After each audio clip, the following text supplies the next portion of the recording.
Savli police સ્ટેશનના ગણનાપાત્ર પ્રોહિબિશનના ગુનામાં છેલ્લા 1 માસથી નાસ્તા ફરતા આરોપીને પકડી પાડી Savli police station surveillance team police commissioner Shri Anupamsinh Gehlot સાહેબ તથા ખાસ પોલીસ કમિશનર શ્રી સેક્ટર 1 તથા નાયબ પોલીસ કમિશનર શ્રી ઝોન 1 તથા મદદનીશ police commissioner B division Surat શહેર નાઓએ આગામી ગણપતિ ઉત્સવની સમગ્ર રાજ્યમાં ઉજવણી થનાર હોય જેથી કાયદો અને વ્યવસ્થા જળવાઈ રહે તે સારું તકેદારીના ભાગરૂપે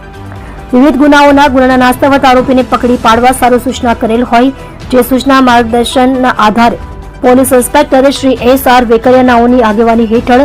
સર્વેલન્સ સ્ટાફના પોલીસ સબ ઇન્સ્પેક્ટર જે.એન. ચૌહાણ તથા બીજા સર્વેલન્સ સ્ટાફના માણસો સાથે અલગ અલગ ટીમો બનાવી વર્કઆઉટમાં હતા તે દરમિયાન એએસઆઈ અજીતભાઈ ઠાકોરભાઈ તથા હેડ કોન્સ્ટેબલ પ્રતાપસિંહ વિજુભા તથા પ્રવીણભાઈ નરવતભાઈ નાઓને મળેલ સંયુક્ત બાતમી હકીકતના આધારે સાવલી પોલીસ સ્ટેશનના પ્રોહિબિશનના ગુનામાં છેલ્લા 1 માસ નાસ્તાવત આરોપી નામે નારાયણ ઉર્ફે નરેન્દ્ર ડેબા ઉર્ફે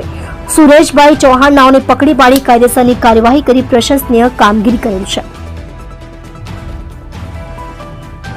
તમે જોઈ રહ્યા છો કેપી ન્યૂઝ ચેનલ રફીક શેખની સાથે.